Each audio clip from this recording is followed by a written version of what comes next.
Alinisha maombi yako. Ni wakati wa kwenda kumwita yule msaidizi.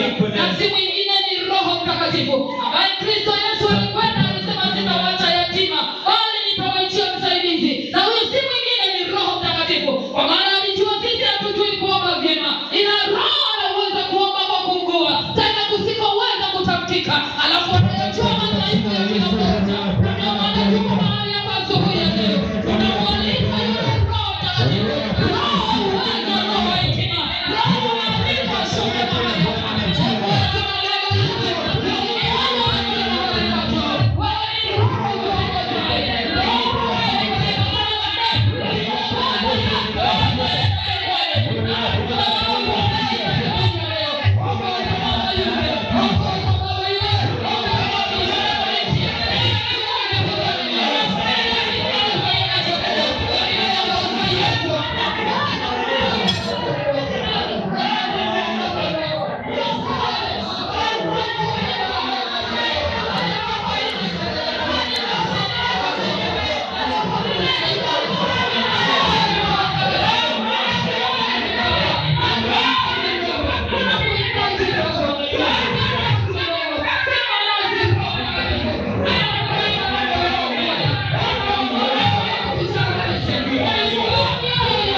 Asante Roho Mtakatifu, asante Roho uweza, asante Roho hekima na maarifa. Asante kwa sababu umekubali kuwa pamoja nasi mahali hapa. Asante kwa ajili ya ukuu wako na utukufu wako.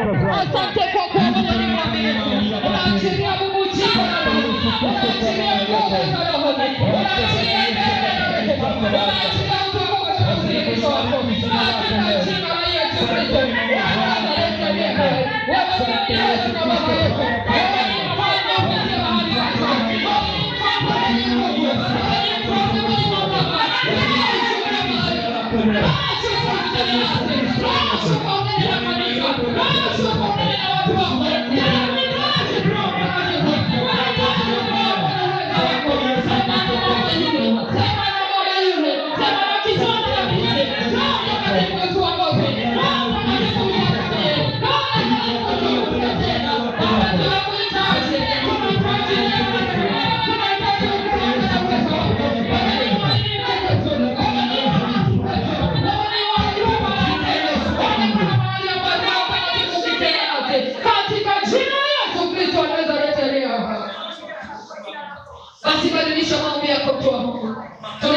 kabidhi ile kusanyiko lilokuwa njiani mikononi mwa Mungu. Mwambie Baba awalinde, watetee, wapiganie waweze kufika mahali hapa salama. Yule aliongoza wana Israeli wakati wanatoka Misri kuelekea Kanaani. Baba nasi tunahitaji neema yako na uweza wako asubuhi ya leo. Ongoza kanisa lako ambalo liko njiani. Wako wamama, wako wababa, vijana na binti na watoto wetu. Baba ukawalinde kwa upana na utukufu wa jina lako. Wako wanaopanda magari na wanaotembea kwa miguu. Wote tunawakabidhi mikononi mwako kwa jina la Yesu. Na Bwana ukawatendee na kuwapigania. Wako wakizidi kuonekania. Wako wakizidi kuonekania.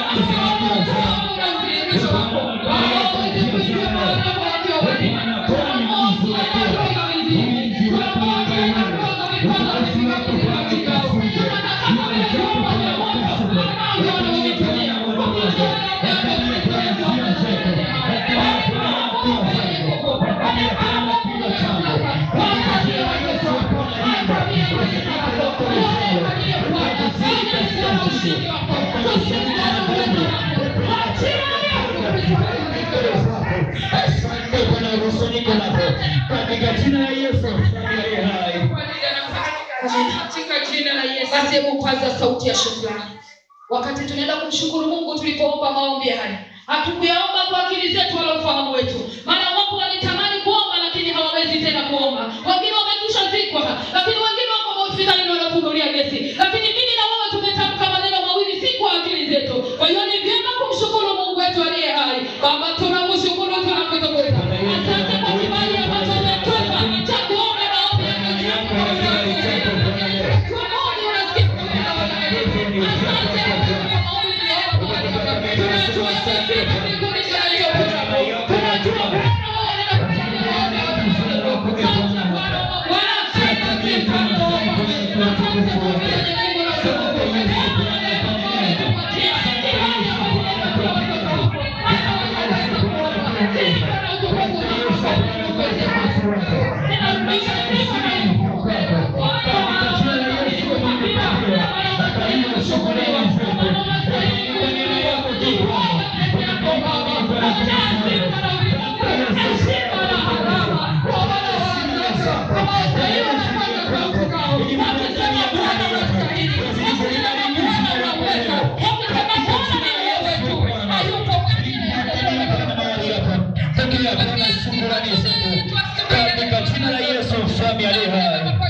Amina. Chapia Mungu makofi ya utukufu. Piga vigelegele na shangwe kwa ajili ya utukufu wa jina la Yesu Kristo wa Nazareti. Bado tupo kwenye ibada. Waliokuwa kwenye siti za nyuma tujaze siti za mbele.